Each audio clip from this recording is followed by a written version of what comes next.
How's it going, Exile? So I finally have my first build guide for the league out, and I am sorry it took a little bit long, but I wanted to have it nice, playable, and I wanted it to be able to cruise tier 15 maps. And as I'm min-maxing this build, this is going to become much better within the next 2 days or so I highly recommend subscribe to the channel to check the build updates I will post here frequently. Also make sure to check out my stream. I will be live pretty much every day on launch week, so you can ask me questions and I can answer them directly so you can get the build going as good as possible. The build is also generally very nice against bosses. I'm not using Lightning Conduit, and as you can see right now in the background, the bosses are just melting in the Firestorms. It has insanely good boss damage. Here you can see tier 1 Zesht, which is absolutely no problem with this build as well. I'm still min-maxing it to be even better, because I'm still running out of mana a little bit. I was even able to finish Simulacrum with fairly unoptimized gear, and I'm pretty sure I'm gonna get better. But I would be lying if I would say I didn't die doing this Simulacrum, so this is definitely something I'm still working on. And the build is also very budget friendly. You don't really need any expensive unique, you pretty much just need 4 links on all of your gems, some basic caster gear, and you're good to go. I'm just gonna briefly explain what makes this build work now. If you wanna skip ahead, make sure to check the description down below for all the chapters, the planner, and everything else you need. And of course, as always, we have all the trade links there as well, so if you just wanna buy the gear, just use the trade links and go shopping.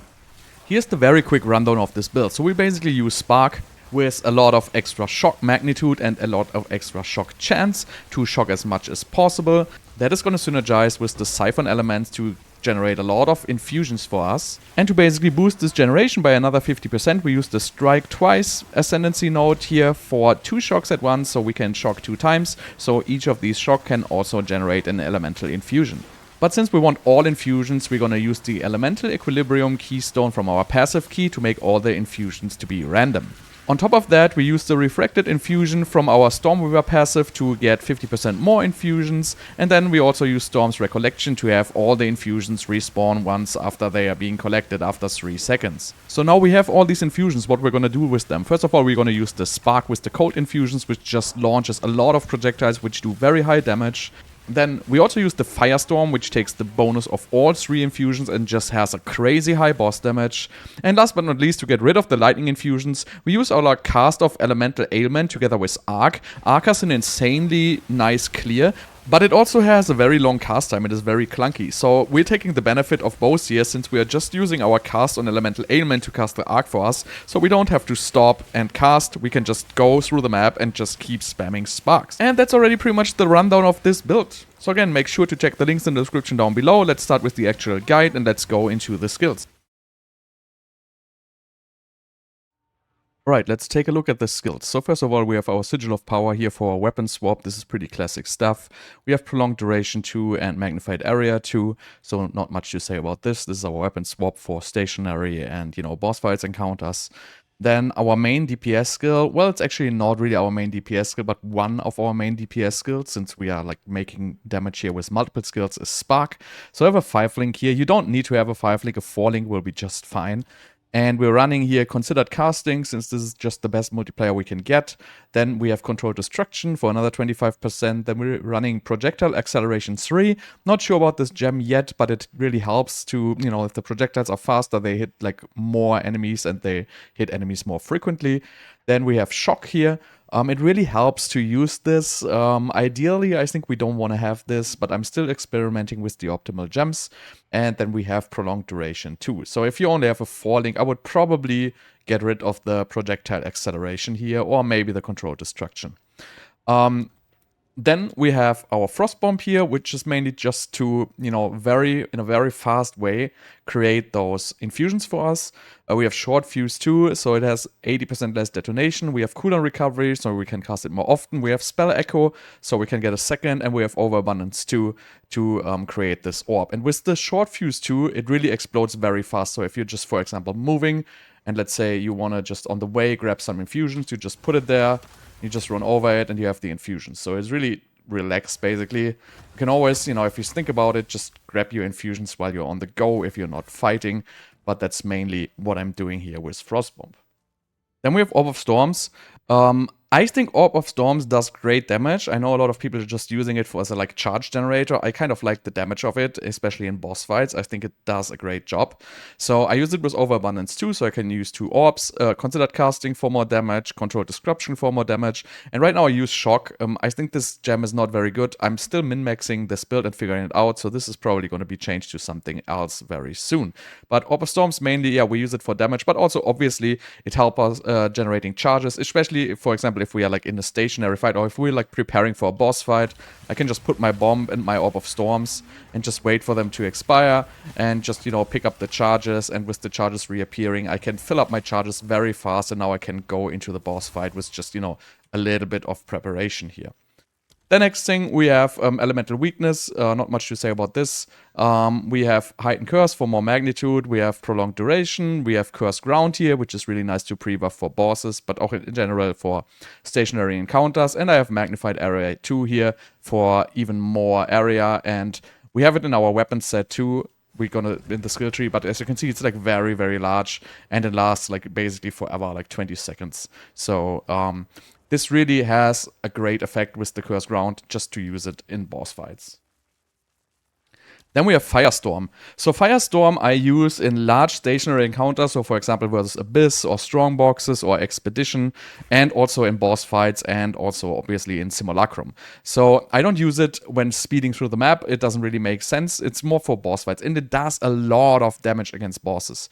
I know you can play Lightning Conduit, but I feel like the cast time of Lightning Conduit feels very slow, so I really like the Firestorm, and I really have the, you know, if you fully commit into this, it really does a great deal, and I don't even have like a 5 link yet. So I'm playing it with Overabundance 2, and Considered Casting, and Controlled Destruction, and Concentrated Area. So why do I play Concentrated Area? As I mainly use this for bossing, bosses usually have large models, so you can have a large number of projectiles hit the boss. So what does Concentrated Area do? It reduces the area of effect, but it doesn't reduce the number of projectiles. So basically, the projectiles are going to rain down in a more dense area and just going to do much, much more damage against bosses than if you, for example, don't have this, or if you even have like larger area. It's just going to get much less density. So highly recommend getting this. And just overall feels like really great against bosses. It also, like, you know, freezes and it ignites. It helps really with getting the cast on ailment going. So I feel like it's a great skill. I only have 2 Firestorms. I don't think committing into your Ascendancy for a 3rd Firestorm will be worth it, but I think this is a very nice supplement for boss fights and stationary encounters. Okay, next on the list we have Mana Tempest. So Mana Tempest is basically, depending on what you're doing, you can either use it with Spark or you can use it with your Firestorm. You just don't want to stay in it for too long. And I have it qualitied up, and that basically means the effect holds 2 seconds longer. I actually don't like this. I think I'm going to remove this, because if you want to run out of your Mana Tempest to regenerate mana, this is actually quite annoying. So I might just remove this and get an unquality one. But yeah, basically the gameplay is you just always do like a Mana Tempest, then you do a Spark, and then you walk out. Or you do a Mana Tempest, and then you do your Firestorms, and then you walk out. And, you know, this will be like a very, very high damage area then. But don't forget to walk out, because if you stand in it forever, unless you are like in Simulacrum where you get like a lot of mana remnants, you will be out of mana very, very soon. Alright, then we have our Siphon Elements here. Not much to say about this. Make sure to get 20% quality on this, because it gives you 7% instead of 5. It's really a huge buff. And all I play on this is Harmonic Remnants too. I don't need any other support. So this is really just for, you know, making my Shock mainly to generate all these charges for me. And then we have the Cast on Elemental Ailment. I know a lot of people play Snap on this, and I know I don't really like it at all. So I feel like it's removing the shocks when I don't want them. Then if I wanted to do Lightning Conduit, the shock was gone. I just don't like it personally.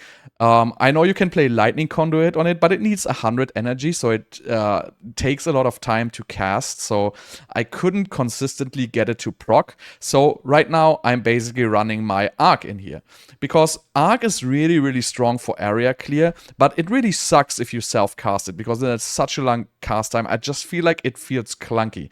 I know it's super powerful if you cast Arc, but I just can't deal with it. I want to spam my Spark. I really don't like it. That's why I put it in my cast on Elemental Ailment. And I put it with considered casting, Unleash here, so if I ever have lightning infusions, this is basically just going to spit out all at once, right? And then I use the like Sion's Temper. This is basically, giving you 8 additional projectiles once in a while. I'm not 100% sure if this works with all casts of Unleashed. I'm still testing with this, but this gem is super cheap and it just gives you a bunch of extra projectiles to hit more stuff. And then I use Boundless Energy for this triggering quite often. So this really triggers a lot and it gives a nice clear. Is it the optimal setup? No, I think I'm not getting it to proc enough. I'm experimenting with more freeze to get this proc more.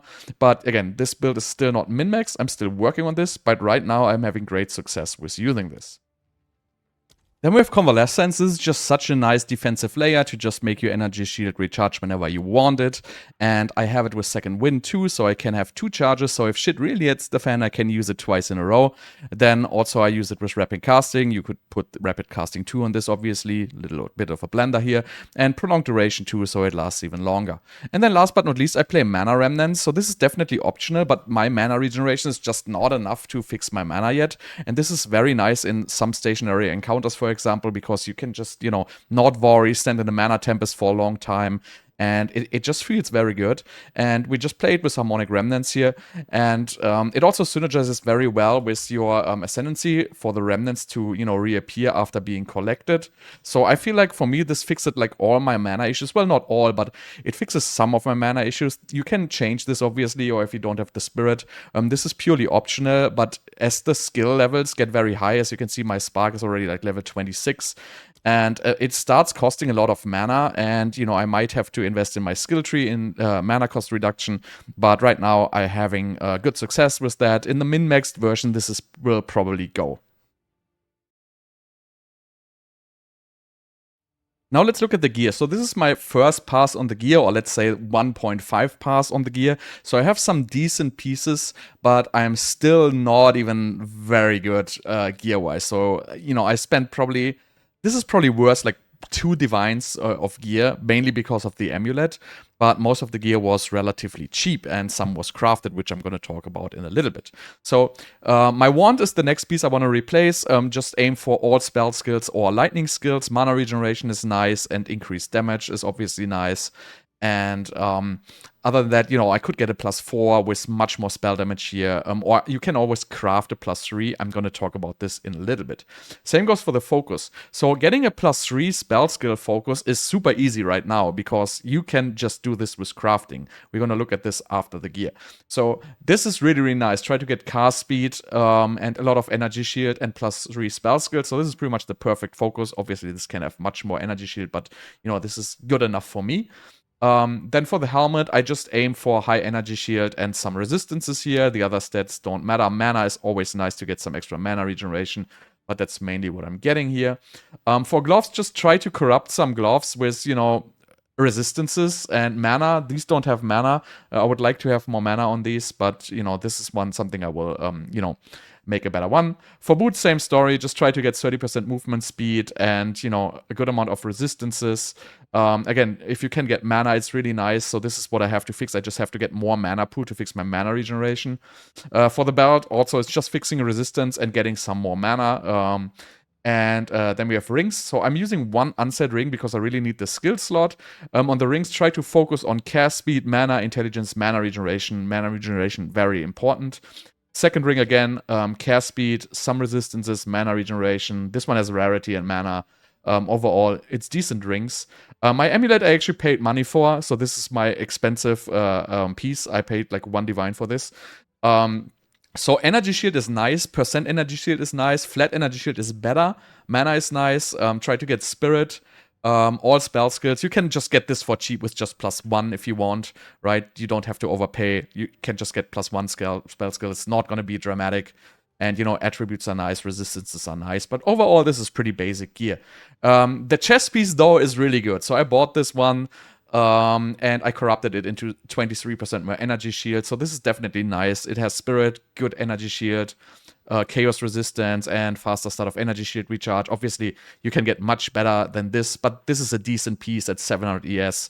Obviously, you can get one with like 800 or 900 if you're super lucky. But, you know, I like this piece. I'm probably going to keep this for a little while. And then on a weapon swap, you basically just want to have a chiming stuff with cast speed, as much cast speed as possible. And, you know, plus level of any elemental skill is nice. For example, fire skills is just going to buff your elemental weakness here, right? Because this is lightning, cold, and fire attack. And obviously it doesn't buff your sigil of power, but that's not such a big deal. If you can get one with high spell skills, nice, but these are usually pretty expensive, so I recommend just getting one with fire, lightning, or cold here.